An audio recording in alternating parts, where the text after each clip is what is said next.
Century बनाने के बावजूद इमरान खान ने रमीज राजा को गालियां क्यों दी? रमीज राजा के वालिद भी फर्स्ट क्लास क्रिकेटर थे। पाकिस्तान क्रिकेट टीम के साबिक कप्तान और साबिक chairman Pakistan cricket board Ramiz Raja cricket में इत्तेफाकिया नहीं आए थे, बल्कि अपने बड़ों को खेलता देखकर उनमें भी क्रिकेट का शौक पैदा हुआ। रमीज राजा के वालिद राजा सलीम अख्तर मुल्तान और लाहौर के कमिश्नर होने के अलावा फर्स्ट क्लास क्रिकेटर थे। बड़े भाई ज़हीम राजा ने फर्स्ट क्लास क्रिकेट खेली, लेकिन रमीज राजा के लिए इस खेल में कशिश सबसे बड़े भाई वसीम राजा की वजह से थी, जो 70 और 80 की दहाई में जारिहाना बैटिंग का ट्रेडमार्क थे। 1981 में ऑस्ट्रेलिया की अंडर 19 क्रिकेट टीम पाकिस्तान के दौरे पर आई थी। उस वक्त रमीज राजा पाकिस्तान की अंडर 19 टीम के कप्तान थे। इस सीरीज का दूसरा अंडर 19 टेस्ट हैदराबाद के नियाज स्टेडियम में खेला जा रहा था। यही वो मैच था जिसमें नौजवान रमीज राजा की सलाहियतें पहली बार खुलकर सामने आईं। उन्होंने पाकिस्तान की वाहिद इनिंग्स में नाकाबिले शिकस्त 162 रन स्कोर किए थे। इस इनिंग्स के बाद ही वो मुस्तकबिल के टैलेंटेड टेस्ट क्रिकेटर समझे जाने लगे थे।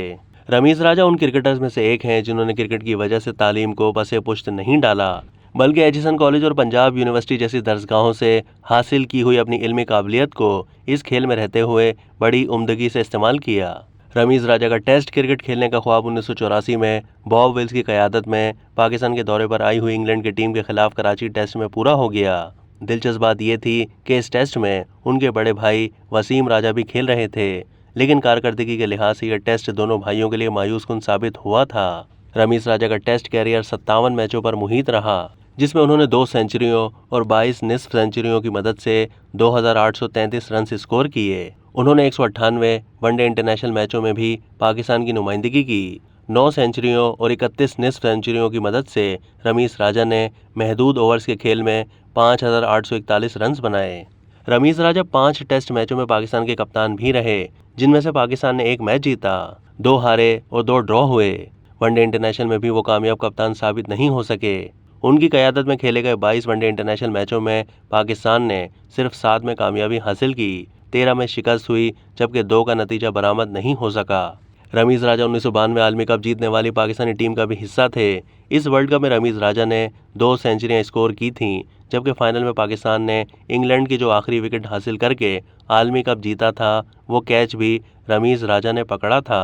रमीज राजा बहैसियत क्रिकेट कैरियर ख़त्म होने के बाद मायानाज कमेंटेटर बन गए। इमरान खान के दौरे हुकूमत में उन्हें चेयरमैन पीसीबी तैनात कर दिया गया। तहम मौजूदा इत्तेहादी हुकूमत के आने के बाद उन्हें हटाकर एक बार फिर नजम सेठी को ओहदा सौंप दिया गया। रमीज राजा ने एक प्रोग्राम में माजी का दिलचस्प किस्सा सुनाया कि कैसे सेंचुरी स्कोर करने के बावजूद कप्तान इमरान खान ने उन्हें गालियां दी। उन्हें बताया कि भारत के खिलाफ जयपुर में एक मैच खेला गया, जिसकी पहली इनिंग्स में वो अच्छी खासी बैटिंग कर रहे थे।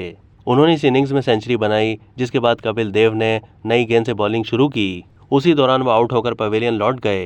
रमीज राजा ने बताया कि वो अभी ड्रेसिंग रूम से काफ़ी पीछे थे कि दरवाजे से गालियां पड़ना शुरू हो गईं। वो हैरान रह गए कि सेंचुरी के बावजूद भी गालियां क्यों पड़ रही हैं।